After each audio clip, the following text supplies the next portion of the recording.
What's up, creeps? It's Jason from Creepcast. You guys know me. Of course, I'm here alongside JDK. This is a little different for us. I know it looks like we're in a fucking press box, at the close. Hey, I'm Jim Jordan alongside Bob Costas here for another night at the He's old as hell. Yeah.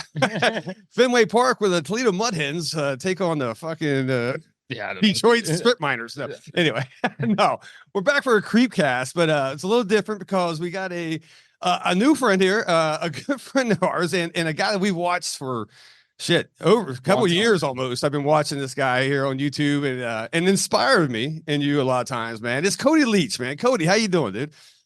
Well, the inspiring character couldn't make it, so I decided to fill in today. But yeah, I'm good, guys. I appreciate you bringing me on. Yeah, no, dude, we've been like I said, we've been watching your channel forever. Your channel is so how can I say it? It's just authentic. You know what I'm saying? It doesn't seem what I go for. Yeah, and it's you seem like one of us, very down to earth and fun. And so it's not in a world full of like who has the hottest take and stuff like that. My favorite thing to do after I see a movie is to rush home, YouTube Cody Leach, and just find out, what does he actually think rather than like what's he supposed to say. For sure. Deal, Yeah. So it's shocking to me too how much that makes me stand out.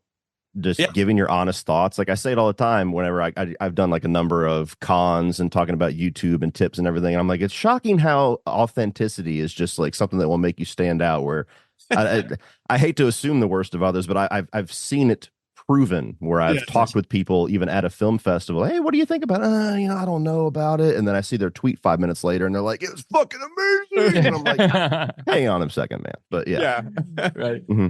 And I love that though. I mean, and this is something that I think I love about the horror genre, right? And in particular is we can't have different opinions on shit, right? And and we're not gonna try to stab each other in the eyes out or anything like that. You know what I'm saying? I mean, someone has a bad take and we just let each other know like, that sucks, and we kind of move on. And I think that's why one of the reasons I gravitate toward the horror genre, man. I mean, there's many reasons, obviously, but what about you? I mean, because you cheat on the horror genre a little bit. And I gotta say this because we're a straight horror channel right here, right? But sometimes you drift a little bit, and which is probably smart. I mean, that's why we're fucking idiots and you're not, right? But what is it about the horror genre, man, that you just keep coming back? What's that gravitational pull that keeps bringing you back, man?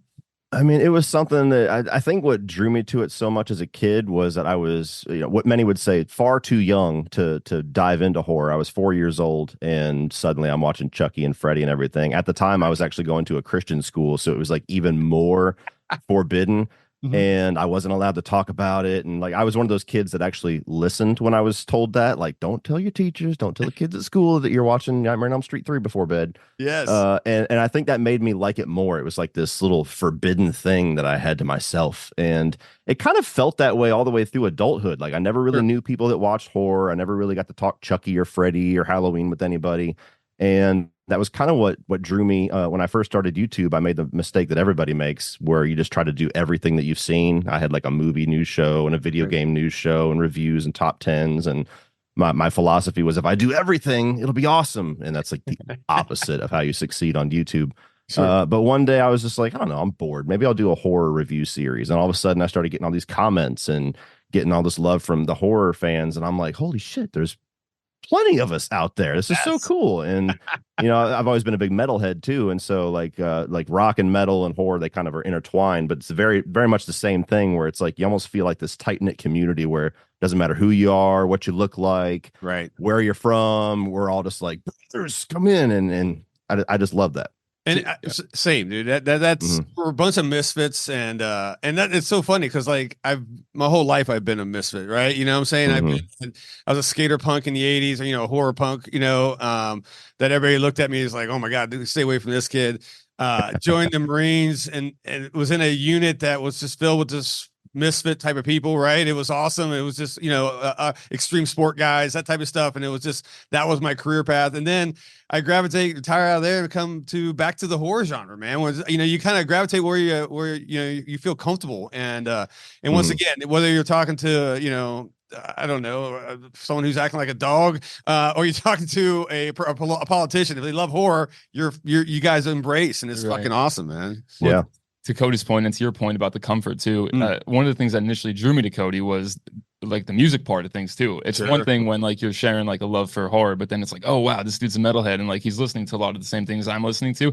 Probably gonna watch him just to see what his opinions are and to see if they align. And no one else on YouTube, especially at the time, was doing anything like that, and especially listening to the same things that I was listening to. And that was big for me. And it is big because it's like the music side of things I suck at, man. I mean, yeah, I kind of like what you like, except he was in a band. What was it called? Like the Ramones? No. Oh, the Ramones. Yeah, no, not the Ramones. A lot of different bands. A little obscure band. Yeah, he played on Warped Tours and all that shit. What was the band? Oh, the initial band? Yeah. Reagan's Ass Cancer. That's mine. Anyway, yeah, that was my punk band.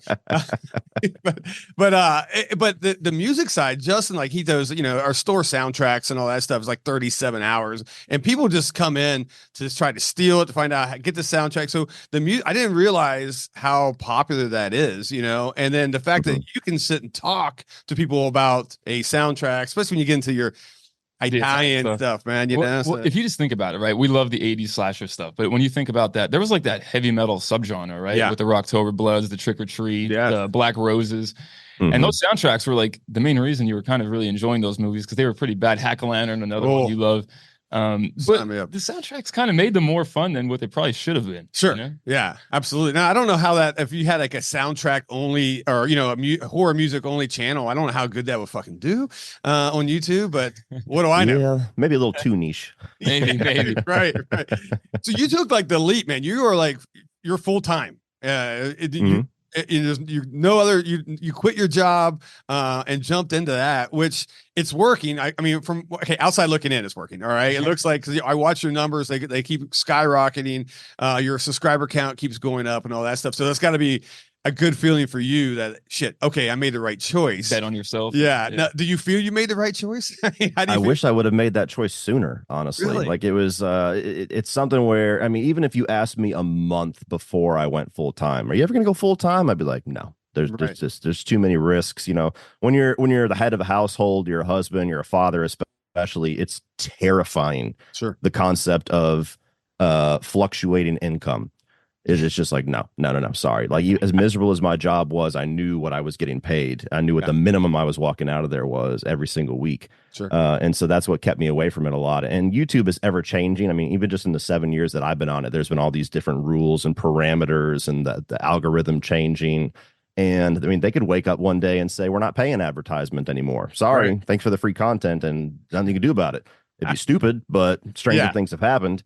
So yeah, it was a point where, it was always heading in the direction of it getting successful. And if I could just dive more into it, put more time and energy into it, I knew I could probably make it more successful, but it was always a matter of how successful. Sure. And it was just kind of the perfect storm where it started to get pretty self-sustainable. We were right in the middle of the Halloween trilogy, the David Gordon Green trilogy. And there was a lot of other things coming down the pipe because of the Halloween craze. They had all these different reboots and, sequels, and Scream was coming back. And added in, my work was just getting to a point where I would go to bed depressed and wake up pissed that I had to go back to this place. And so I just reached a point where for like a month straight, it was just in a really bad place, was really in a funk, and just felt emotionally numb coming home. And what kept going through my head was like, I know I need to make a change, but I'm terrified to make a change, even if it's going to another job. Nobody likes doing that. It's just starting over somewhere else. And I kept having this thought of, how am I going to convince my wife to let me leave my job? The most important. And just sit at home and watch movies and talk about it into a camera all day. And then I come home one night and I'm just, like I said, I'm in the middle of this funk, and my wife looks me in the eye and she goes, quit your fucking job and do YouTube. Nice. I'm like, well, if you say so, honey, I guess I will. So it kind of worked out to where I didn't have to have the sales record, pitch. Please. Yes, exactly. Can you sign here, initial here? Right. So yeah, my wife told me that one night, and the very next day, my job started at 5 a.m. 5:05 a.m. I was putting in my notice. Nice. And so I was able to just dive into it. My logic was, if I'm able to succeed this much, putting 10% of my energy into it, if I could put a whole day into it, what could it be? And yeah, so far, knock on wood, It's been going really well. I've had some learning curves here and there, and learned things not to do. And there is a balance of doing too much on YouTube and not enough. Right. And so far, I've been able to make some smart decisions, and I've got some really interesting things on the horizon, hopefully. And so, as of right now, it was a great move. I wish I would have made it sooner. That's nice because I can only imagine what doors are opening up for you, which is awesome. And I love the entrepreneurial spirit. I got it too. I just once for me, I couldn't stand working for anybody anymore after 20 years of working for the government. I was like, I'm not going to do it anymore. So, at my age, I always say the hourglass is flipped upside down. So, why work and be miserable the rest of my life for something I don't want to do? I might as well do something like this, even though it may fail. So same thing with my it's always the spouse that you need that approval. That's like that. Yeah, I'm going to do this, but I just need a little, okay, great. Thank you. That's all I needed. And, I just kept dropping off like human skulls and like body parts on our kitchen table going, look, Gina, look how cool this is. And she's like, get this thing out of my shop. Open a store. I'm like, that's what I wanted to hear. Yes, exactly. But you don't know if it's going to work, but to have the cojones, the balls to actually say, fuck it, I'm going live. Let's go. And the reason I like that, because I always tell people who ask me, man, should I do this? Should I do a career path change? Should I quit my job? And I'm like, 9 to 5s will always be there. I promise you that. Right. Home Depot is not going anywhere, Kroger or whatever grocery store. You could always go back to that. But you get to a certain age or just an opportunity say has been missed. And you said, man, only if I would have, how many times we've said that shit. Right. The fact that people can, I just love that type of people like you that can say, I'm going to try it. If it doesn't work, it doesn't work. But at least I can die happy and say, you know what? I gave it my best, man. And that's rad. You got to at least try to give it like a diligent effort to do what you love, right? I agree. You have to at least try. Because like you said, there's always usually a fallback plan and there's always going to be people hiring. I mean, if there's something in your life that you're passionate about, you got to pursue that, right? Sure. Yeah, absolutely. Yeah. What I always tell people is never go to bed too tired to do at least one thing for yourself. We've all had those days where you're just drained from your job or whatever, the trials and tribulations of the Monday through Friday. And you just, I just want to sit on the couch until it's bedtime and then go to bed.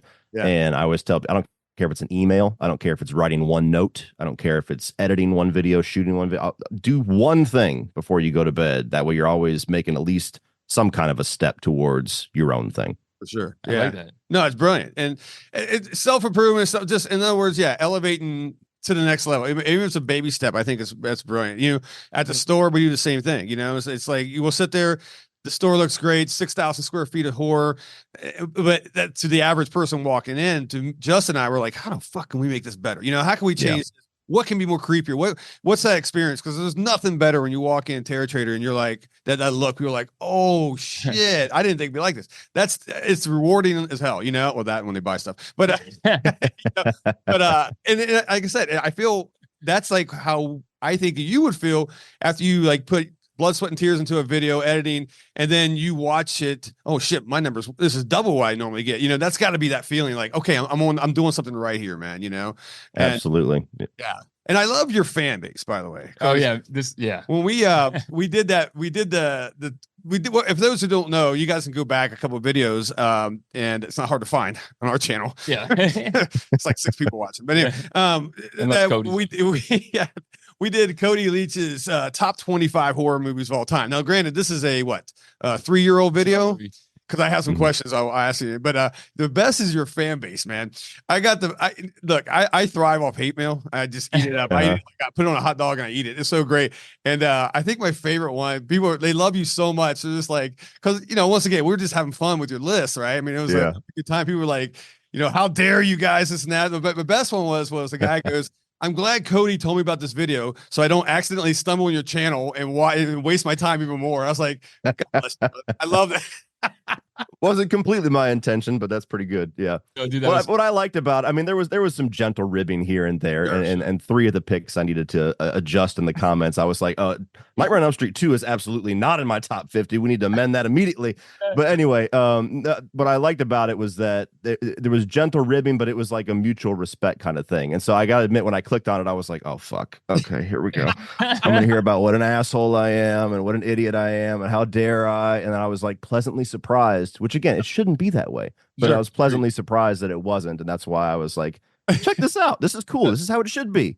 Well, sometimes, man, to your point, like we could be in the shop or just at home reading a message in the inbox, and if there's somebody who disagrees with like what you like or didn't like, they got to like really prove their point. Why either they're right or you're wrong. And I'm like, hey, we could just get along here and just, hey, you didn't like it, I loved it. That's cool. And what else do you like? I don't know. Yeah, we could have I like those conversations. That's fascinating to me. Like, it's boring that we all agree on a lot of movies.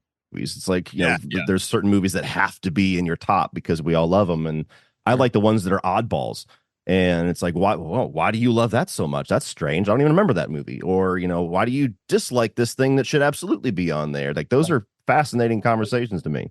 There was someone, I completely agree. And based on that, there was somebody who came in the shop the other day. Their favorite Halloween movie is Curse of Michael Myers. And rather than just immediately do the Jason reaction right here, I was like, I got to talk to you because that's fucking awesome. Yeah. Like what is going on in your life? Did you get dropped as a child? I was just fascinated to talk to this person though, because like, it's, you know, you're used to 78, or maybe there's like a teenager that loves Rob Zombie. I don't know.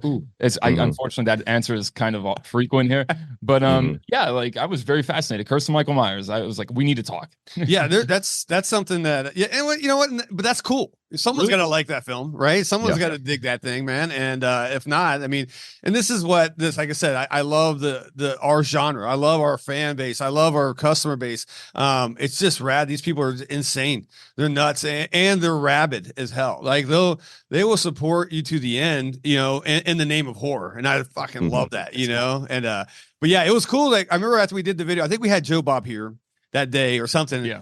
And or I don't remember one of those days. And I check my DMs. I'm like, all I saw was Cody Leach, and it says I saw douchebag. And I'm like, man.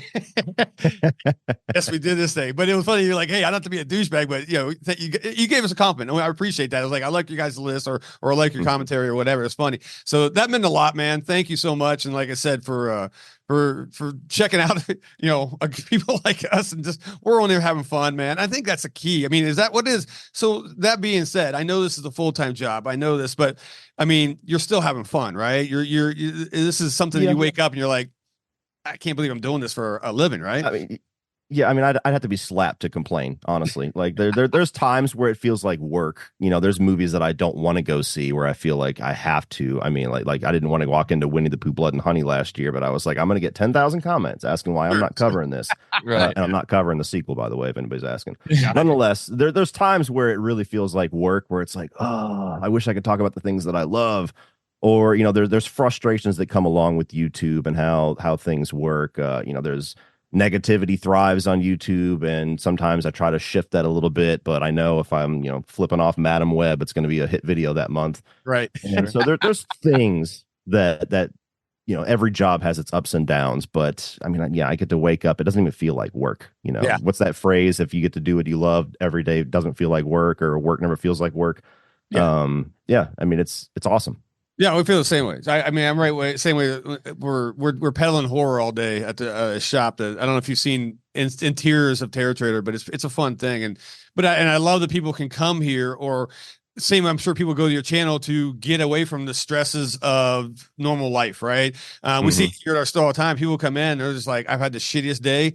Don't talk to me. I just need to walk around the store, have some mental therapy here, and then they leave with a giant smile on the face. And I love that. And I feel that you probably get that same reaction when someone just, you know, watch your videos, because you're fun, you're positive, you're real, which is I think is more than anything. Be real when it comes to, for me, watching a YouTube video. You can tell, I don't know, maybe I've been around this earth many times, and I can tell when people are fake and they're just like doing it for the camera type of shit. I can too. And then it's especially when you know how the sausage is made. There's so many things about YouTube where I just see through it and I'm like, you don't have to do this. You don't have to do the over the top Twitter thing to get pull quoted and put on the poster, dude. Just be honest. What about social media though? So you're semi-active, I guess, pretty active on Instagram, but like TikTok, you're killing it, right? TikTok is weird because I was killing it for a bit, but it wasn't for anything that I'm known for. It was around the time that I went full time, and I just started doing these comedy skits, just roasting the job that I left. Right. And all of my little, you know, minute little skits. Apparently, everybody was like, yes, my job too. And so I had like 3 videos go over 3 million and a bunch of other stuff. And I kind of ran out of things to roast. So that was like a short-lived little series there. But yeah, I mean, social media, that's the part of it that I probably need to get better on, honestly. There's some people I know that are just monsters. They must be on their phone sun up to sundown doing reels and TikToks and TikTok or Twitter and X, whatever the hell you want to call it. Sure. And I try to use it as much as possible. At the same time, I'm somebody that doesn't like to be on social media too much. And Right. so I kind of need a detox.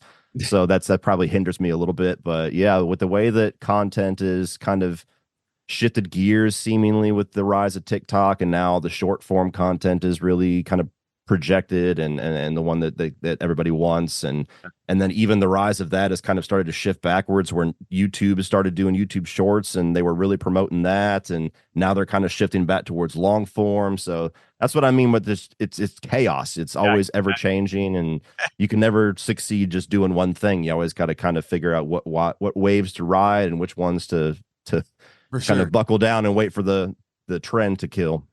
How that being said, when things change like that, I mean, how far do you plan out? You know what I'm saying? So, I mean, is there like a month schedule? Is there a 2-month schedule, or is there a 1 week schedule? Oh, here we go. Bam. The whole month right there. Month, so sometimes I'm a little bit behind. Like, I haven't really done Marches yet, even though today is the first. So I guess I'm not too far behind. But yeah, I tried to plan out the month. I look at the movie release schedule for every month. I pick which ones I'm going to review. I see what videos I can use to supplement with that. Like if I want to do a ranking, or if I think it's going to merit a spoiler review, or whatever else. And then I'll try to fit in some random ideas. Like I really liked last year, I started doing this thing where at least once a month, I'll kind of put a spotlight on a hidden gem. Movie review that I know is probably not going to get very many views, but everybody that does watch it, there's a good chance they're seeing the movie that they've never heard of before. And that's genuinely my favorite thing in the world, is when somebody's like, I've never heard of this before, saw 5 seconds of your review, you convinced me to watch it, I loved it, thank you. Like that's the win for me. So I go ahead, I'm sorry. I said that worked for me until you said frailty, and man, not a fan. You just did a review of this recently, by the way. So yeah, that was my spotlight for this month. So that's like not even a week ago I did a review on that 5 out of 5 masterpiece. Yeah, definitely, man. No, we recently just watched it. It was funny because we did that video. I was talking shit because like I didn't watch it at that time, right? I was but I'm a Bill Paxton fan. I like the guy. So no, I recently watched it. I'll give it to you. It's not bad. It's not bad, man. All right. We already make some corrections. Yeah, we did a quick video. How about that? So, it was good. But that's a cool hidden gem, though. I would have never in a million years, probably, maybe it's because of the name, maybe whatever. It just didn't seem like something I would actually watch. For me, it was Matthew McConaughey. I don't know why. And that's shame on me, because we talk about closed-minded people all the time. And that was hey, guilty. Yeah. And I didn't watch it for the longest time. And then we were just talking about this. I dove in, and probably when did that movie come out? 2001, I think it was in like some festival circuits, and then 2002, I think, when all the regular people were able to about 22 years late to the party, but I made it. Yeah, it's okay. I mean, and I think what we said is it's always it's not an old movie you haven't seen it, right? Someone said that, someone famous. Not me, but it's cool though. So, but that's what I like these deep cuts. Like when people recommend this, and I'm like, man, all right, because I fall victim. I'm sure you do too these days, man. Where the days of physical media, going to a video store, that was so rad, because the box art was what had to sell you, right? Yes. And you bought whatever. All right, here's bad taste. I'll grab this. I don't know. There's some alien giving the middle fingers. This is good. And then whether it's good or bad, you're watching that because you paid $3. It was, what I'm saying. So we're now streaming. You can go fucking 5 minutes into it, I'm out. 5 minutes in, I'm out. And then next thing you know, it's 3 a.m. and you haven't watched shit. So I hate that. I really do. I hate that. I watched more movies when there were blockbusters and there's some mom and pop video stores. And so I miss that. So, but I treat like videos like you put out these deep cut type of stuff, or hey, you probably heard of this, but watch this. As me going to the video store, I'm like, well, I'm sold. Let's go, and I'm surprised, man. Very pleasantly surprised. So that's pretty rad, dude, that you do that. I think if we tried that we'd backfire. We kind of did for a little bit there, and we actually called like the Wednesday torture test. Remember? Oh yeah, it didn't work out too well. Yeah, we did torture tests. All we did was piss people off. You know, watching like Bigfoot at Blood Fart Lake or something. I'm like, that was a pretty good movie. Yeah. Oh yeah. Yeah, but either way. So, all right, look, we like I said, we kind of dissected your top 25, but we want to go like a speed round here, and I say speed round because doing 25 movies is a lot, and who's got time? Right. I mean, whatever. So we're going to kind of, okay. I want to hit ours. Now, this top 25 is like it's like a marriage. Yeah. Right. Yeah. You got to give and take a little bit because we've kind of put this together and all that stuff. And actually, a lot of people at the store has asked us, hey, do a territory to top 25. And which is a lot of pressure because like you're kind of like, it's like a tattoo, you know? Yeah. It is. But you're stuck with that. I mean, we did a video on you. That was a 3-year-old video, right? This is where I even gained more respect for Cody than I already had, because it's like when you're compiling this list, you're like, 5 years from now, people are going to come at us for like number 17 on the list or something. Yeah. And I'm like, damn, okay, this is harder than it actually appears. Totally. Yeah. And it's, or there's something that comes out of the movie or Jeepers Creepers, which is a great movie, by the way, but then the behind the scenes does not work out very well for most people. Right. But then you get that, like, how do you like that movie? I'm like, fuck, I don't know. I didn't, when I made this list, it was, I'm ranking the movie, not the director. Yeah. I didn't know it was, whatever. Anyway, but no shit, right? But I feel our list is bulletproof. I'm telling you right now. Oh, okay. That makes one of us. Well, I got my armor piercing rounds ready. So, all right. So look, we're going to just do this. We're just going to dive in, Cody. We're going to do our top 25. We're going to make this painless as possible. This is probably, I hate to say this on air, but it may be your favorite list ever. Or you know what? It may be the most no shit list ever, right? You know what I'm saying? Maybe we didn't go dive deep enough. I think we have a few deep cuts. So there's some interesting ones. Let me hit you right off the bat. And this is a little bit Jason here influence on this one because I like this movie. It's our number 25 is Dead Snow.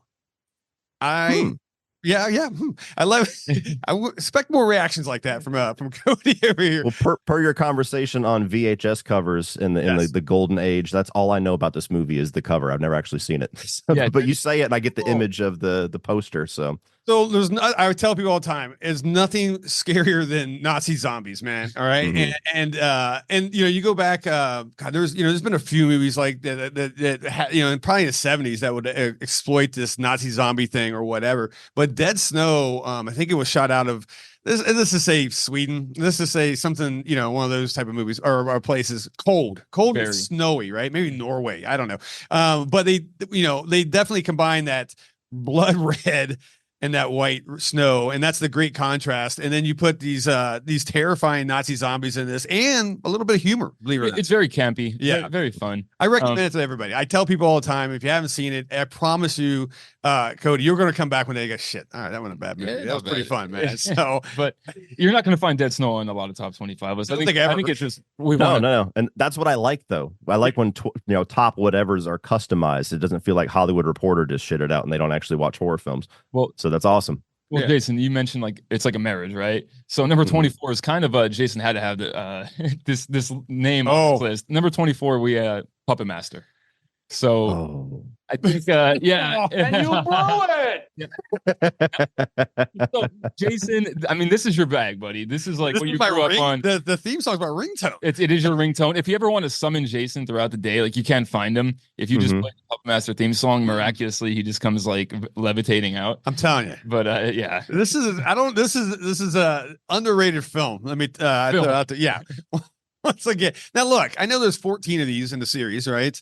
As of today, I'm sure Charlie Band's made 4 since we started this. But, I love it. I don't know why. Me and like small puppets that kill people are rad. That's nostalgia bug for you too, right? It's probably a little bit nostalgia. Once again, I'm 51, man. So I've seen a lot of these when they first came out. This was early 90s, so this was like I was in my prime. I was like 1920 or something when this came out. So I mean, once again, I love it. Now, I'm not the only person. There's a lot of people coming here with tattoos of Blade and all that stuff. Loving that you give it. So I'm sure this at 24 is probably we'll probably get hate comments because it should be way farther down the the list here. You know, maybe 1 or 2, but right. Yeah, I've only seen the first 2. Somebody I used to do review requests on my Patreon, so this is maybe like 4 years ago. Somebody requested the first one, and I'd never seen it. I do think it's a movie that requires some nostalgia.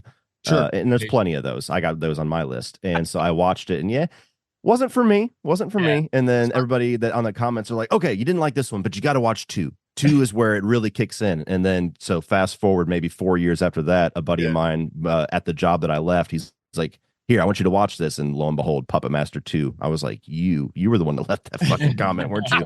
And I go home and watch it, and not for me. So I have not watched the other 72 of them, but well, good thing you stopped at 2 because they don't really get much better. Yeah. Good time. Yeah. But you know, Tipa had the Toulon's chest out there. Oh yeah. There you go. So 23. 23. Now this is kind of like, I think this is more where I'm a numbers guy, obviously business guy, so I like this. But Paranormal Activity it has to make our top 25. Oh. Yeah. Okay. So continue on your explanation here for why this is on one of the highest grossing films ever, right? In the horror genre. One of, I don't know. I mean, I'm sure they got beat out by something recently, but right. I think the fact that they made this for so low, and what I hate about this more than anything is Blumhouse. I'm an anti-Blumhouse guy. I'm just not a big fan. Really? That's a conversation in of itself for a whole podcast. Fucking put your seatbelt on that one. I got some shit to say about Blumhouse. Anyway, but I'm not a huge fan, especially when it comes to found footage. Right? I've never been a found footage type of fan, but I do respect the numbers. I do respect the numbers, and this thing, for some reason, it just hit the jackpot. It hit the lottery, and the whatever 290 million. I'm just going to throw a number out there. You guys can correct us in the comments. Right, and still growing to this day. Now, once again, this is another film series that they've made at least 4,000 of these, right? You know, and like the Amityville series, which I'm diehard for it as well. I don't care. It's, you know, Amityville in space, I'm cool with, but it has not made our list. But yeah, I don't know. So you're not a fan of Paranormal Activity, huh? Yeah. I mean, I don't despise it or anything like that, but no, I'm not a big found footage guy. I think there's probably 3 found footage movies I've ever genuinely loved. Sure. And you know, this is one where, much like Blair Witch Project, it had a bit of that virality to it, and there was multiple endings, and so people went try to see which ones and which cities they could find. And the problem that I have with all of the Paranormal Activities, even the better ones, is that it feels like the movie really only kicks in like the last 10 minutes and then it's over. And so cool idea, you know, God bless the guy that came up with that idea for, you know, just making cabinets open for 90 minutes and making fucking money hand over fist. But yeah, it's there's fans. I'm not one of them. Yeah, I think it's only proper, Jason, that you take 22 as well, because it seems more on brand for you here. Here we go. Another Jason. I'm an East Coast guy. Well, you both of us are. Actually, all 3 of us, right? I don't and just 2 of us have migrated west for some reason. I don't know. Yeah. But I love me some New York horror, and I can't have a top 25 list. Oh God. But, yeah, see, people know what they think you're gonna go. No, I'm gonna go Toxic Avenger. Yeah, I know. I thought you were gonna say Jason Takes Manhattan. I was about to be like, well, that's boy. 22, but no. I'm just kidding. 20. Yeah, Toxic Avenger for me. Now, granted, once maybe I text back and forth with Uncle Lloyd Kaufman daily. He sends me weird memes, shit that I can't even show people, which is like, whoa, it's good stuff. Go touch some grass there, Lloyd. All right, you he's something, man. I love that guy. But I've always been a fan of Trauma, right? Whether it's Class of Nukem High, I could have flipped these 2, Class of Nukem High or Toxic Avenger. You're getting stupid, dumb New York type of horror. But in the 80s, we had nothing, man. You know, you had Reagan. There was really nothing going on. So we just took this. Everybody's what they do, the climate stuff now. Well, back in the 80s, it was toxic waste, right? So toxic waste, the nuclear thing was a big deal. So Trauma took advantage of it and just made like pretty much 90% of their films about toxic waste, right? So as a dumb kid in the 80s, you're like, fuck yeah, this is amazing, you know. And then to see a giant Mongoloid guy in a tutu, I'm like, sign me up, man. So it's a place on the list for you, buddy. You got it. You got it in there. I saw it for the first time last year, actually. Wow. I was at Fantastic Fest where they were going to premiere the remake, so I've seen that one too.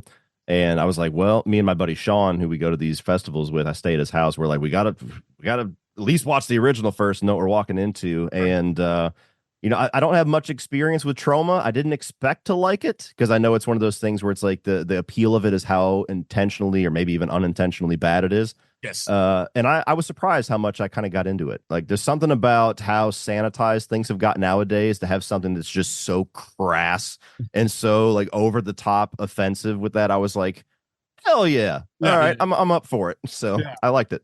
There you go. I like it. Okay. A thumbs up. We got one thumbs up. Well, one's coming down the pipeline here. I just don't know if the placement deserves a thumbs up on this one. But number 21, A Nightmare on Elm Street. And there we go. Exactly. Yeah, right on, right? Surprised it is at 21, but we did have a lot of conversations about this. I've never been a diehard Freddy fan. I mean, I liked Freddy. I think I lost it. I lost that. This is the one I really like. This and 3. I don't know. I know you love 2. So I'm kidding. I don't know how we screwed that up in the top 25. You did the thing. I did the thing. You know what it was? It was the comment section. I went the fast route, and I went to your top comments. Sometimes people will timestamp them and everything. So not to throw one of the commenters under the bus here, but I went to the timestamp. Secondhand misrepresentation. Yeah. So, not to, throw somebody under, but sure. Yeah. But no, I like this one. I mean, this one generally scared me as well, right? And I think Freddy had less one-liners. I think that's why I died. I mean, when it was just all fucking bad dad jokes and stuff like that, I kind of I drifted away from that. But 1 was great for me, man. Down the alleyway with the arm. Oh shit, your mic. That scared the shit out. To this day, still scares the shit out of me, man. Agreed. There was no movie growing up that horrified me more than this one. Just everything about it terrified me, especially just again the whole sleep factor. You have to sleep. Yeah. And I just didn't want none of that. So. Yeah, great concept. You know, it was just. I mean, I take it this is one of your faves as well. Oh, for sure. Yeah. I mean, 1 and 3 are my favorites easily. Three was the one that got misrepresented as 2.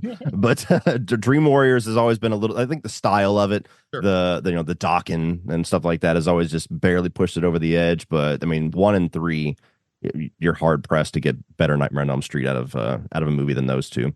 For sure. Yeah. And I mean, I could dive down the remake rabbit hole, which I love to because it pisses everybody off and all that stuff. But maybe down the line. Yeah. We got all right. What number are we on? 20. Okay. Yep. This one, all right. Friday the 13th part. This is where Cody 6. I love this. I think Jason Lives is it deserves to be on this list. It's probably one of the better Friday the 13th out there, and not just because we got Tom Matthews coming to our next con. But no, it's this is the Friday the 13th I remember most growing up. Again, I was born in the late 80s, so for me, I was late to the original Friday the 13th. This was my first exposure. Yeah. So I love me part 6, very nostalgic, but also just, in my opinion, one of the better movies, like you said, of the franchise. Yeah. What about you? Yeah, that one's a fan favorite. Yeah. It's in my top 3. I'm one of those weird guys that love the remake. That's my number 1. But we love the remake. Sign me up all day. Thank you. Yeah, one of us. Dude, that remake is so good, and he's vicious. Amazing. Yeah. It was a great mashup, I think. You know, they didn't have to redo a story. Hey, fucking Jason's here. He's badass. He's fast, and he's got his mask. Don't worry where he got it. You know, I cut out all the bullshit. And I think it gave you everything you needed in a slasher, right? Your boobs, blood, and bad acting. Although the acting was pretty good, but you know, and it was so. But circling back to 6 is actually there was a time where the Friday 13th movies, man, they got weird, man. You know, they just got fucking weird, and I felt that this kind of, even though this was still, you know, in that realm, but it kind of dialed it all in and all right, let's bring it back. Let's just make a kick-ass horror movie, and it works today, you know. Probably in our store, and this is how I gauge a lot of stuff in our store, what people buy. No one's buying Friday the 13th Part 3 shit, which is my favorite, but that's a nostalgia thing for me. But anyway, but it's always Jason Lives. So sign me up. All right. Yeah. Part 4 and Part 6 tend to be the ones that I see the most as like the number ones on most people's list. Part 4, very good. Kick at 19. Pumpkinhead. We just, I mean, hey, nice. Something right. I mean, who do we meet? Lance Henriksen, which, by the way, that guy, you ever meet him? He's awesome, man. We had a booth at I think it was like a Mad Monster or something, for the store. And I had this bust. What was it, like a? Oh, dude, it was the David bust from Lost Boys. What's his name? And Lance comes by. I never forget. This guy's old as dirt, right? He comes by and he looks at it. And he's like, holy! And he limps over to the table, and he's like, I want to buy this. I'm like, fucking keep moving, old man. I go, before I realized who it was, I go, yeah, this is not for sale. And I saw his Lance Henriksen, like, oh shit. All right, well, we were gonna make a deal here. Yeah, exactly. Back, but right? he respect, No he's charge like, for you, sir. yeah. He was like, respect. I like that. But, yeah, he wasn't worried about keeping it moving. He had a girl on each arm, so he was doing just fine for That guy was himself. killing it, dude. But Pumpkinhead is like one of the most nostalgic movies. There's the word again, but it's true. Growing up, just seeing, we talked about the library at Blockbuster. You see the cover, you have to rent that. I mean, it's vicious looking. It's got the cool yellow font lettering. Yeah. I mean, you take it home, and I don't know if I was ready for it when I watched it because that was Nightmare Central. But it's sweet, dude. You're a revenge demon. You can't. That's says it all right there. You know what I'm saying? Revenge horror movies to me are great. And then now you add you conjure up a revenge demon, and you know I fucking love that. And the special effects was amazing as well. You know, so yeah, that's one of my favorite practical monster designs for sure. I got really excited when they were having talks about doing a remake about 3-4 years ago, and the only statement there by the people in charge was practical monster design, and I was like, yes, you get it. I don't know what the hell happened to the movie, but they got it for a bit. Absolutely. So all right, number 18, this is a modern, we're throwing this, usually I'm jumping out of the 80s and 90s, getting out of that, but one of my favorite slashes to date, and it shocked me because I hate the director, it's Thanksgiving. I think Thanksgiving, it's for me. Wow, real recent. This is once again, I'm not an Eli Roth fan. I mean, the Hostel series, and I'm not a big torture porn guy. Cabin in the Woods or Cabin Fever, excuse me, was mid for me. I got to use a young term. Oh, yeah, there you go. I heard some kid saying it the other day about our store and walked out. Anyway, so, but I think this was great. He surprised me, and I know you liked it being from the Boston area. Right? Yeah, I loved it because it had everything about it that you would love. They made fun of the right people. Yeah, but no, seriously, Thanksgiving was like, again, for people that don't like Eli Roth movies, like we were not afraid to say, hey, he did an amazing job with this movie. Had everything. He had all the nods to the 80s. You had the My Bloody Valentine stuff, but also a lot of the 90s. It had the I Know What You Did Last Summer vibe. Again, he had like a nice little mashup of 80s and 90s and early 2000s. Everything you loved, even the Scream kind of cast a little bit. Yeah, we were huge fans. I don't know. What do you think? Thumbs up? Yeah, I liked it. I'm somebody that actually I like Eli Roth. I haven't loved any of his movies. He's very much like Rob Zombie to me, to where the things that he does great, I think he always does great, and there's always like specific things that hold him back. I don't really love the way that he writes characters for my own taste. But Thanksgiving was one I've been wanting for a while, and I enjoyed it. I thought the kills were great, and that's one of the things that he always does good is the gore.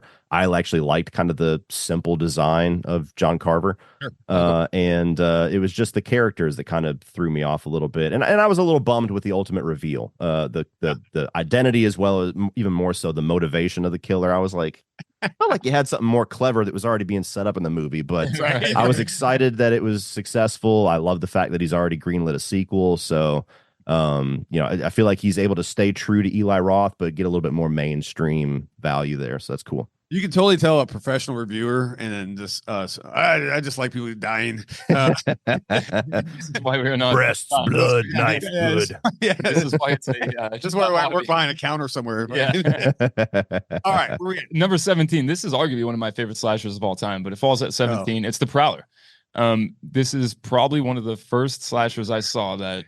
No. Well, look, I like the Prowler. Okay, this is the one where I had, I'm like, this is the give take, the push pull, right? He lets me have Toxic Avenger. I let him have the Prowler. I like the Prowler's good, but it falls victim to slow editing, pacing, right? Is the movie slow? Yeah, for sure. It's definitely a slow burn. But you have Tom Savini doing some of the best work of his career, right? Like the practical kills in this are amazing. Oh, they're good. The bayonet is one of my favorite kills in horror history. Yeah, just point blank, he's got one of the coolest looks out of any of these icons. It's different. It's the military thing or whatnot, and like he was a World War II vet, Korea or some shit. Now right in the beginning of the movie who the killer is, right? He's like, I'm going on vacation. I'll see you later, guys, and you never see him again. So obviously, it's very predictable. Yeah, Like that's what the 80s kind of was, though, was it not? Like you there was a camp, you're in the woods. I know people are going to die. Now you're in the top 25. I don't know how the fuck that happens. Yeah, hey, we're here, buddy. So I'm number 17. I'm expecting 2 thumbs downs, but that's fine. I got it on there. Yeah, it's a movie that's due for a rewatch, to be fair, so I can't grade it too harshly. But I had it highly overhyped for me. They were just like, Tom Savini's great stuff, and I'm like, okay, fine. And then I watched it, and it literally took me 5 times to get through it because the same point, 20 minutes into the movie was. I can't listen. These are things I can't argue with because the pacing is. It just is. There's something about like these early 80s, late 70s, like Tourist Trap. Have you guys ever seen Tourist Trap? It could be one of the most frightening movies ever, but the editing, the pacing in it's just, and the soft focus with like, it's like 70s porn. You're just like, oh God, get to it, just kill people, you know? So, but yeah, re-edit those, you know, recut. I'm editing thumbs ups on 2 of you right now for this movie. There you go. All right, 16. I love this. This is a good one. We just had one of the stars out here, man, but it's a Reanimator. Once again, you don't see this. Oh yeah. Okay.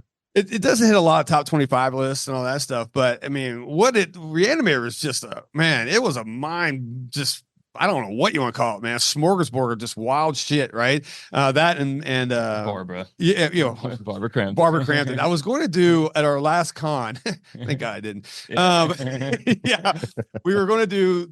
I like to build sets that you can get into and actually be part of the, you know, whatever, interactive right? and stuff. Yeah. And I was going to build a table scene in the autopsy table scene, where the guy's got the head that's getting ready to go down and do the, you know, the good news, right? And then just not have a body so people can lay there. But then I realized that this is a kid-friendly con, and there'd been a lot of naked people in that. Time for them to grow up. Yeah. But what do you think of Reanimator, man? I've only seen it once, but I really liked it. It's memorable. It to me, it's the right amount of goofy, and takes itself seriously just in the right amount. I mean, you got Jeffrey Combs, who I've only known my entire life as the crazy dude from Frighteners, so it was cool to kind of see like the role that he's more known for. And it's a movie that I love to recommend to people when I get a kind of a hold of their taste. Yeah. And I'm like, you should watch this. Like, what's it about? I'm like, a reanimated head tries to go down on a chick. Just watch it. and that's all I need to say. And I'm like, okay, cool. Reanimator. Woo. All right.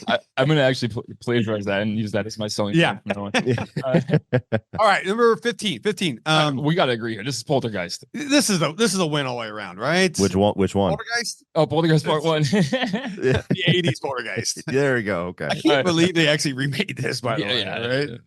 Right? Yeah. I mean, I'm a champion of remakes. Most of my I'm one of those crazy guys where a lot of my favorites are remakes, and I get a lot of hell for it. But Poltergeist was one of those ones where, especially when they cast Sam Rockwell, I expected so much more from it, and then you watch it and you're like, oh no.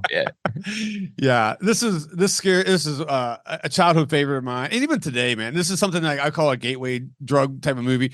When people are starting to jump into horror. I mean, even my kid, who's 19 right now, you know, when she's first jumped into horror, I was like, well, here's what you need to watch besides Halloween 78. I go, you need to watch Poltergeist, because I mean, and then it scared the shit out of her, but it was tolerable, right? It didn't steer her away from, you know, when I hate when people who are like, oh, you're getting into the horror genre, check out Human Centipede, and then they'll never come back, right? Yeah. People who do that are just assholes. You know, so Terrifier 2, here you go. Yeah, exactly. So you got to ease them into it. And I think Poltergeist is a great stuff. And you know, it's a Toby Hooper. It's a Spielberg movie more than anything, you know. But it's generally scary. It's scary as hell, man. So and I believe it deserves being on our list. It deserves a place on the list. Yeah. Number where we at here? Number 14. Oh, okay. Yes. This is a modern one as well. And I don't know how you feel about this universe, but we like Conjuring 2. I think Conjuring 2 is one of the scariest movies that no one dies in, you know. It's generally frightening to us, and I mean, I like the whole Controverse, so there's really out of that world, maybe La Llorona was a little bit but most of them are fucking badass, I think. But Conjuring 2 kind of stands out to me. Introduction to Valak, right? So the whole nun comes from this movie. But just I love the Warrens. I love the was it Patrick whatever Patrick Wilson. Love him. You got your honey bunny in this movie. Vera Farmiga. You know, but yeah, so like the Conjuring 2 is in what I perceive to be like a perfect movie. Are you a Controverse guy at all? I love the Conjuring 1 and the Conjuring 2, and I think Annabelle Creation's actually pretty underrated. Beyond that, I think they've done a terrible job with that universe. It's just the most generic run of the mill, and for some reason, the guy that made the movie that everybody likes the least, they keep giving him all the movies after that. Like, and like, he's doing Conjuring 4 after everybody said Conjuring 3 was just a giant step down. So I don't know what the hell they're doing, but they must know something I don't. Great point. Good point. Yeah. The best thing about Conjuring 2 is my memory watching it in the theaters. And it was opening night, and it got to that scene where the little girl's at home alone, and the Bill Wilkins ghost is kind of fucking with her in the living room, and you keep going back and forth to the TV to the chair. And when it gets to that point where his head is next to her and he goes, "My house," this black dude in the front row fucking bolted out of my theater and never came back. Yes, it's actually a great scene. It's frightening movie, and I'm happy. I'll die on this hill. I think it should be on the top 25 for us. So, all right, where we at? Number 13. We're getting through this, man. We're over halfway through, man. So, thanks for hanging with us. Yeah. Number 30. We got Phantasm here, and the first one.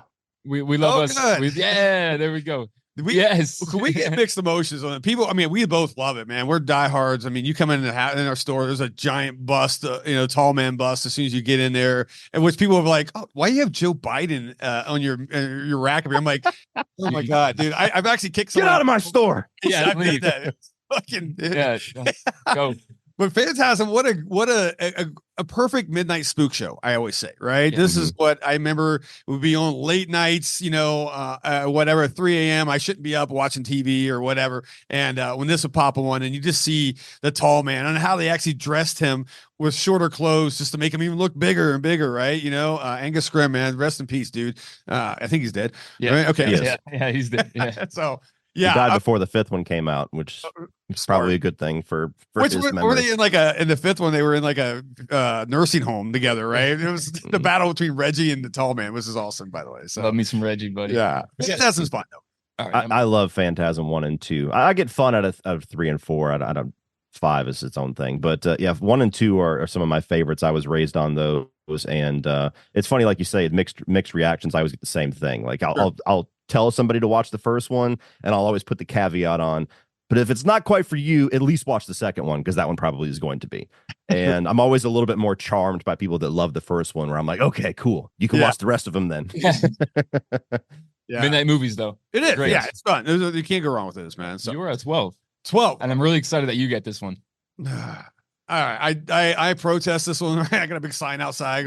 But Justin loves him, The Beyond. Yeah, we're diving into the Italian horror shit right now. Which The Beyond. Okay, don't get me wrong. All right, I've seen this 3 times, and I had to watch it 3 times because I still don't know what the fuck is happening in this movie. Right? Yeah, but it is visually it's like a weird psychedelic horror trip. I think it's like a fever dream, right? Fever dream. That's what the kids are calling it these days.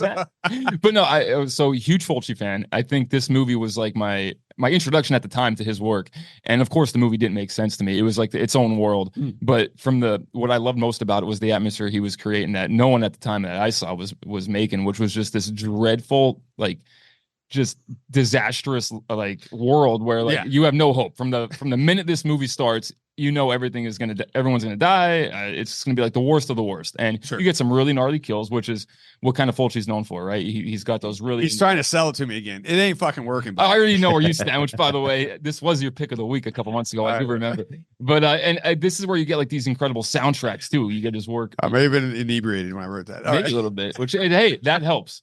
That does help. Have you seen this, Cody? Not the whole thing. I had a really bad introduction into Italian horror. I was in a Facebook group at the time that became the flavor of the week, and I like Suspiria. That was my first one, and that tends to be kind of the more mainstream one, I guess. Sure. I had a terrible time with Tenebrae. Did not care for that whatsoever. And the Beyond was my 3 strikes you're out thing, where, again, keep in time, this is when I was working my 5 a.m. to 4 p.m. job. And so I just did not have the mental energy to get through a movie like this. Sure. So I never try to talk, negatively on it, because it was just the worst set of circumstances. But yeah, it was a bit much for me at the time. There you go. You guys are going to come around, and one day it's going to happen. Ain't happening.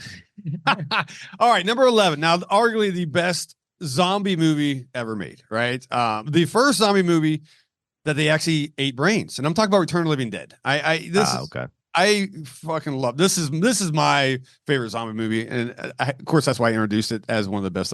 But there might be one more to come. I like it because it's got that punk rock vibe, right? I mean, once again, I grew up as an '80s skate punk and everything, and then the comedy aspect of, once again, Tom Matthews is back in it, right? Linnea Quigley. I mean, we can go down the list of Miguel just Nunez, of just bangers in this thing, and was amazingly done well. Hell, we got the Tar Man coming out, right? Alan Troutman's coming out to our next convention and all that stuff. So just all those aspects, I mean, of that movie was just so rad. And at the end, they just nuke you.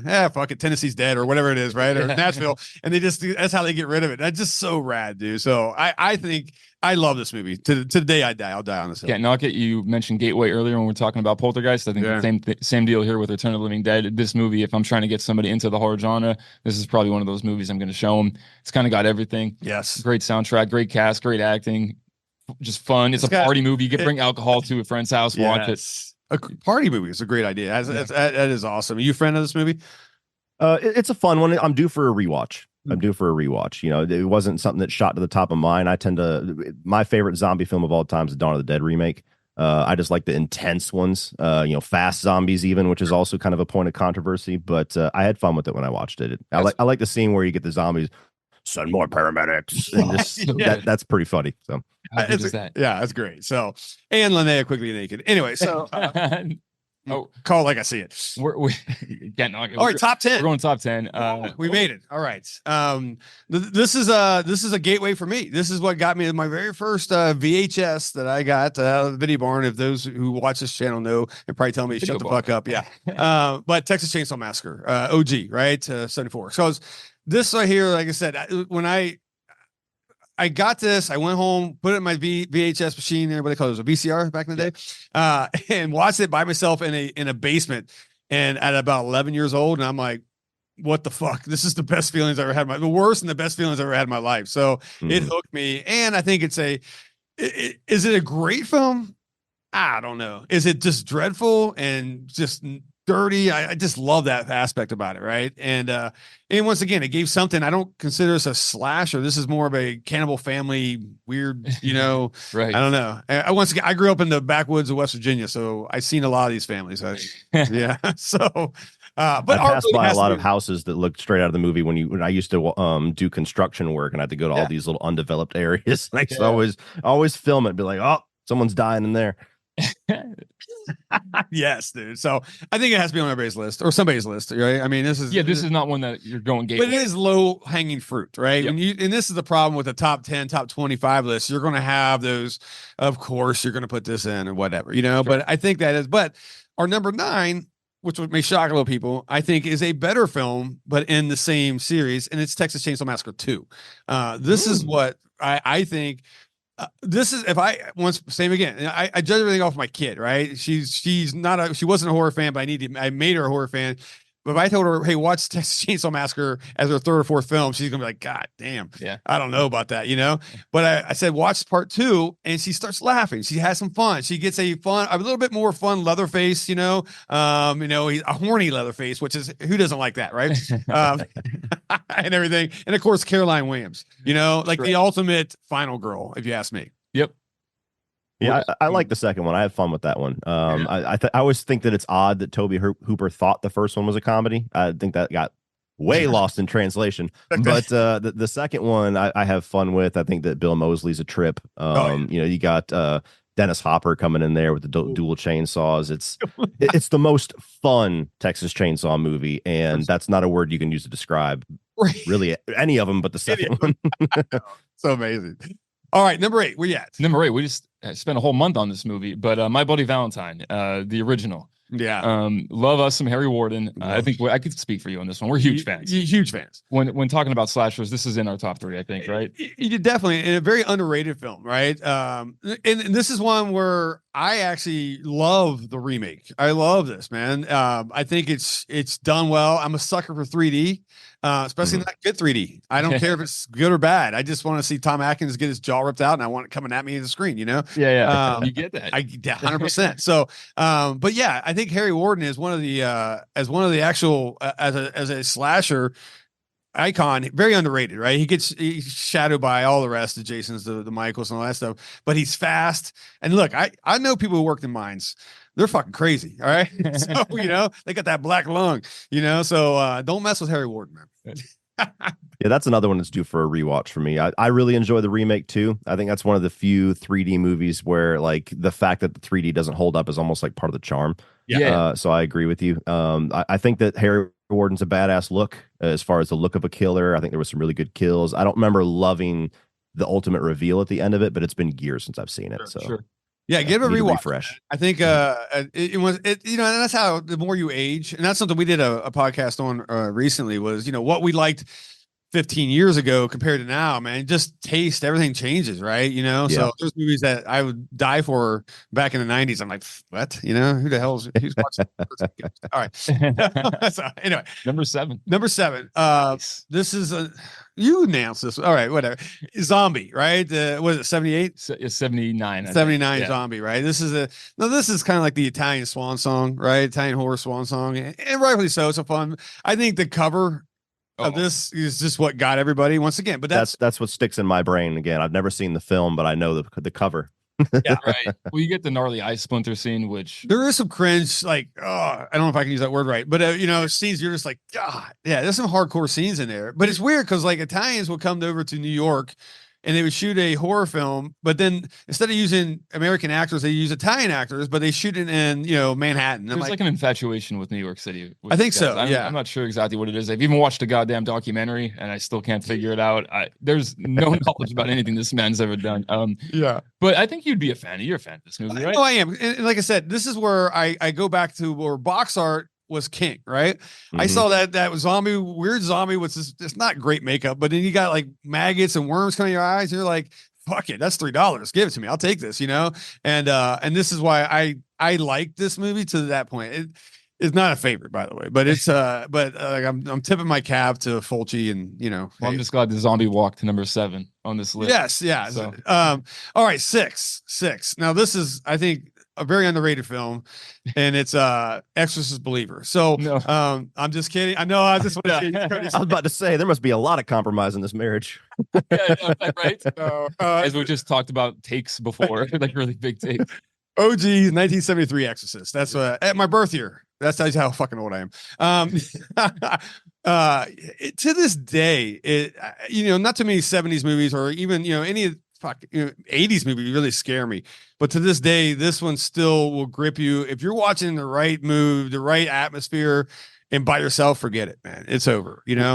We just went to the anniversary showing of this in October, and that was the first time seeing it in the theaters. Yeah, that was incredible. Yeah, it just imagine being in 73, right? Yeah, I couldn't imagine sitting in the theater in that time frame and back when like all is maybe you saw a trailer. You probably didn't even see that. You just saw, hey, let's go see a movie tonight. You're like, all right, and you watch this, you're like, Jesus, and what the fuck? And Catholicism at the time was like, that was alive and well, right? Big time. So much different. I couldn't even imagine, but and they gave you barf bags too, right? They were giving out, it was banned in so many places. Great, yeah, that's cool. Obviously, this is a win. I don't know how where you rank this in your world, man, but it's. I'm actually one of those people that love the third one more than the first one. I'm an Exorcist 3 guy. I wanted to list.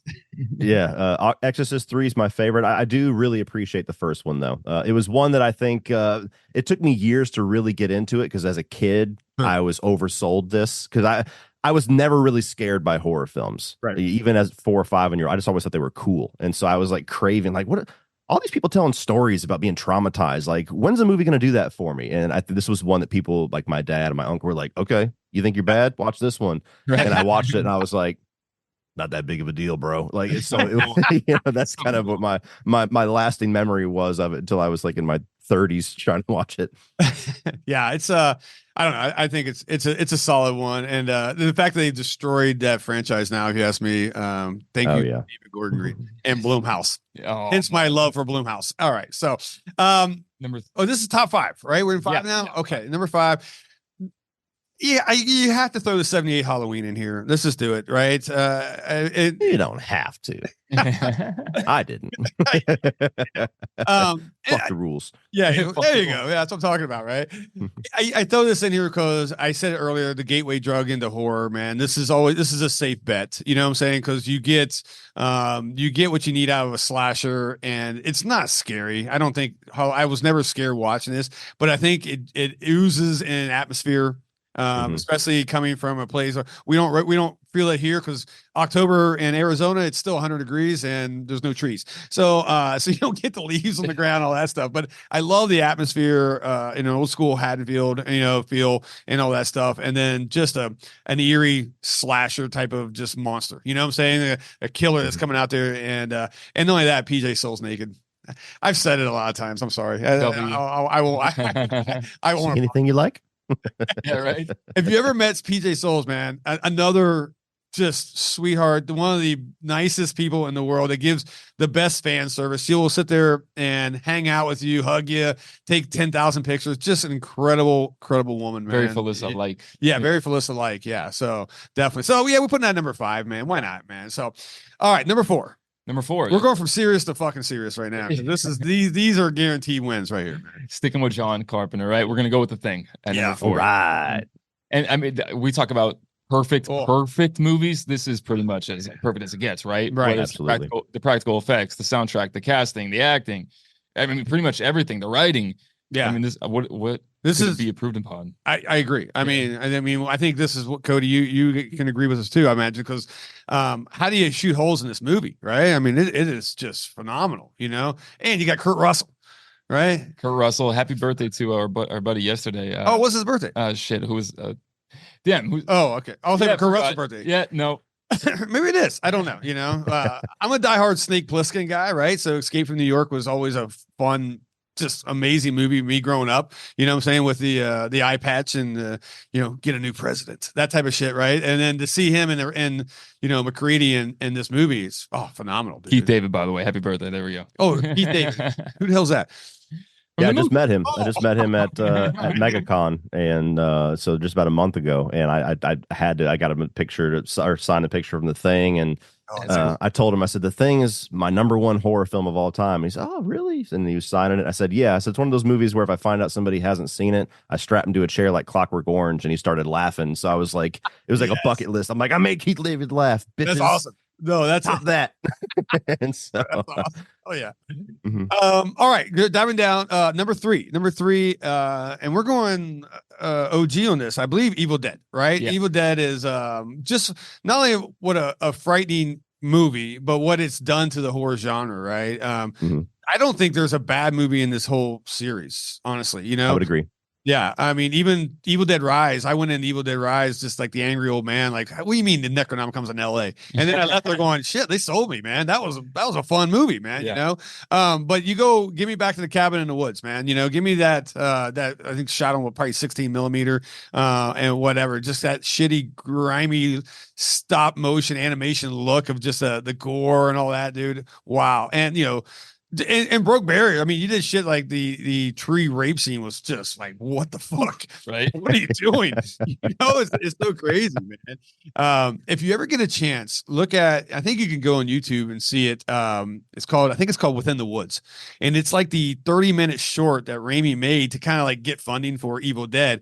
And it actually has Ash as the bad guy in this, Bruce Campbell. So, and it's talking about, I think they shot this on a fucking potato, It was horrible, but yeah, I love me some Evil Dead, man. I think you could probably agree to that. I hope.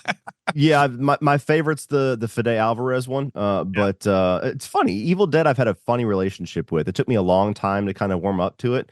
And the story of how I got into it for the first time was when Freddy vs. Jason came out, and I was just a fanatic of that movie and was discovering movie message boards back when that was a thing.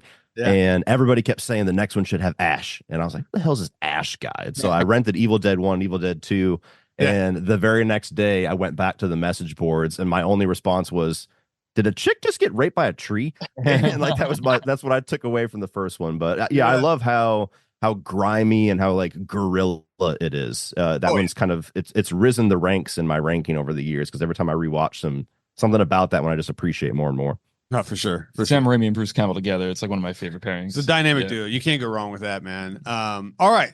Number 2. Here we go. By far my favorite anthology of all time. And this was hard between this one or part 2, but Creepshow. Yeah. Creepshow is just once again, I dive down into a fun gateway drug type of movie. You can get anybody to watch, whatever age, and of course, you got the Stephen King, written by Stephen King in this, and then Romero actually did the first one, right? Yeah. And whatnot. And I actually like part 2 as well. So I could have put either one of these on there.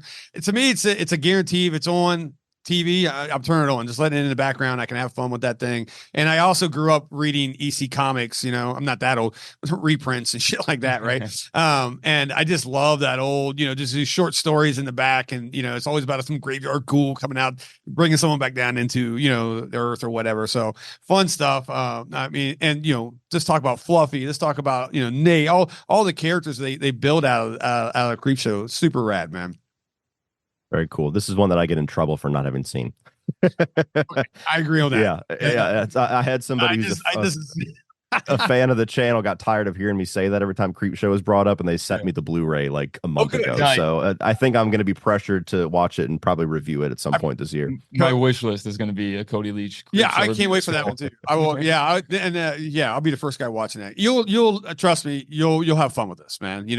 It's one of those, and I know you've heard this a million times and all that stuff, but it's oozes 80s, if you want to say that, but it's color. The color palettes, it's like what is it you guys call it, Giallo, but it's American Giallo, right? And better. All right, this comes down to our number 1, and drum roll. Yeah, this is we actually agreed. This is a unanimous decision here on this, and it is the best werewolf movie of all time, American Werewolf in London, man. Okay.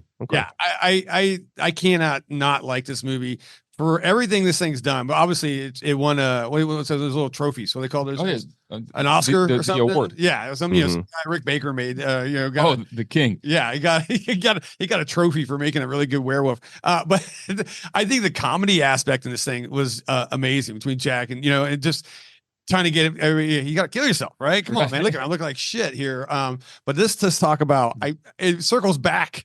This is circle all the way back to my top 25. And what scares me more than anything? Nazi zombies, right? And then now you had dream sequence. Now you got mutant Nazis coming in that dream sequence. It's just, I was so terrified and shocked as a kid that I could not believe what I just watched. The scares in that movie, they still get you today. They still get me, bro. Kind of crazy. Man, I am like, I need a break. The transformation scene, though, is still one of the greatest things I've ever seen on a screen. I agree. And they did it in like broad daylight, by the way, which...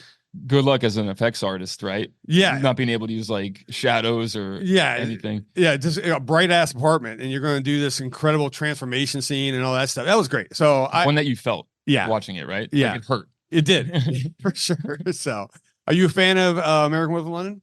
I actually prefer Paris. I'm just kidding. I'm kidding. I wanted to see a reaction. There we go. No, I that's a really good one. Yeah. I think that we're deleting the whole episode. The transformation scene I do think is the greatest transformation scene, and Rick Baker's work in that movie is like a gold standard, stacked up next to The Thing as like this is the Bible of horror practical effects. I mean, why the Weinsteins second guessed him and replaced him when they did Wes Craven's Cursed is maybe go down in horror history as the dumbest thing possible. But I love the practical effects. I love the whole like devolving nature of his friend and the practical effects that goes along with that. It's a really cool one. I think the comedy side of it is always lost on me a bit because it's always categorized as a horror comedy, and it doesn't quite compute, kind of like the Texas Chainsaw Massacre, but it's a classic for a reason. So that's a good one. My favorite werewolf movie, which is usually an odd pick for most people, is Silver Bullet. Love Silver Bullet. Really? Just watched it again a couple weeks ago. I didn't do it for me. I don't know. Bad Moon. Bad Moon. That's what you need to watch, Cody. Okay. I've seen it. Oh, have you? Yeah. What the fuck is it? Is we're doing a review on this eventually because we don't even review movies, but I'm like, we gotta fucking do one, man. It is the best and the worst werewolf movie put together. I don't know how they did that, man. That transformation scene. I cannot believe that someone said that looks great. Let's just go. It was the worst computer generated thing, but anyway, I love that movie. It was like a Hallmark movie with just massive amounts of gore. It was fucking insane, dude. So there you go. There's our top 25. We made it. I hope someone who's watching this made it with us and all that. So, hey, dude, I can't thank you enough, man, for jumping on here, man. And this was real cool. Yeah, we had a blast today, man. And everything. Yeah, I appreciate the invite. It was fun. And everybody watching our channel, guys, if you're not subscribed to Cody's, just go to Cody Leach on YouTube and go and have fun, man. You have years of content to dive down. I know I'm like about 3/4 of the way through. Even go old. I love going to the old ones where everybody's like, man, don't watch my old shit, right? Yeah. I love watching because I get to see how you evolved, you know what I'm saying? And all that stuff. So I enjoy it, man. And like I said, it's an honor for you to be on our show today, man. I really fucking appreciate it. We had some fun. Yeah, I had fun too. I appreciate it, guys. It was awesome. So I mean, I'm a busy guy, so give me some notice, but I'd happily come back. Hey, great. Oh, hell yeah, man. 100%, man. And we should I should just slip you an airplane ticket one day. You need to come out to Gathering of the Ghouls here and come out and hang out with us in August. You know, the best time of year in Arizona. This is where we actually just weed out the weak out here. You know, it's just like, let's see who dies. Yeah. You need water, you little bitch. We should suck it out of a cactus. Anyway, but you know what? Maybe if you got some time, we will fly out here for our Gathering of the Ghouls, man. You have a blast, and we'll make you a guest of honor, man. I appreciate that. Oh, hell yeah. Cool. So awesome. All right. Hey, Cody, thanks again, man. And I guess that's it. We're going to roll out of here, and we'll see you guys next time on Creepcast.